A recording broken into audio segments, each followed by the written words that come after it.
ঠেকুয়া কଇଁଛ গপ শিখিবা। ঠেকুয়া কইଁଛ গপ জানিছ? দেখো জানিন? কে জানিছি? সুমন ঠেকুয়া কইଁଛ গপ জানিছু? জানিনু? আচ্ছা হও শুণ তাহলে সমস্তে আউ। ঠেকুয়া কইଁଛ দুই জন সাঙ্গ থিলে হেলা। ঠেকুয়া বহুত জোরে দৌড়ি পারে আর কইଁছ কোন করে ধীরে ধীরে চালে।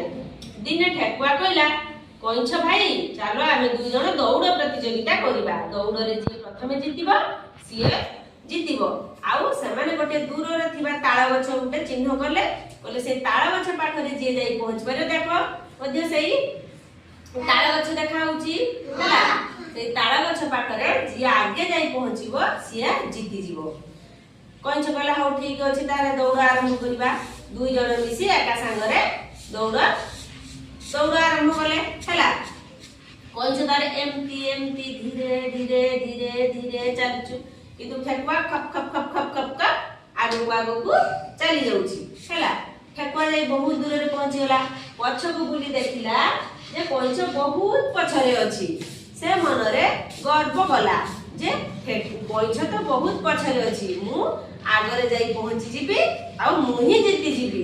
ତାହେଲେ ସିଏ ମୋ ପାଖ ପହଞ୍ଚିବାକୁ ଆହୁରି ଅଧିକ ସମୟ ଲାଗିବ। ତେଣୁ କଣ କଲା ସିଏ ନା ଗୋଟେ ବୁଦା ମୂଳରେ ରାସ୍ତା ପାଖରେ ଶୋଇ ପଡିଲା। କହିଲା ମୁଁ କିଛି ସମୟ ଶୋଇ ପଡେ ଉଠିକି ଯିବି। ତାପରେ କଇଁଛ କିନ୍ତୁ ବିଶ୍ରାମ ନ ନେଇ ସେମିତି ଚାଲି ରହିଲା। ସେ ବିଶ୍ରାମ ନେଲା ନାହିଁ। ତାପରେ ଶେଷରେ କଣ ହେଲା ନା କଇଁଛ ଏମିତି ଧୀରେ ଧୀରେ ଚାଲି ଚାଲି ଯାଇ ତାଳ ଗଛ ପାଖରେ ପହଞ୍ଚି ସାରିଛି। ଠେକୁଆର ନିଦ ଭାଙ୍ଗିଲା। ତା ନିଦ ଭାଙ୍ଗିଲା ବେଳକୁ କଇଁଛ ଯାଇକି ତାଳ ଗଛ ପହଞ୍ଚି ସାରିଲାଣି। ତେଣୁ କିଏ ଜିତିଲା? ଠେକୁଆ କୋଉଠି ଜିତିଲା? କଇଁଛ ଜିତିଲା। ଠେକୁଆ ଶୋଇ ପଡିଲା। କଇଁଛ ଯାଇକି ତାଳ ଗଛ ପାଖରେ ଆଗେ ପହଞ୍ଚିଲା। ସେ ହିଁ ଜିତିଗଲା।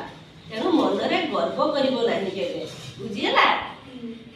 କାରଣ ଧୀର ଭାବର ମଣିଷ ବି ବେଳେ ବେଳେ ଜିତି ଯାଆନ୍ତି।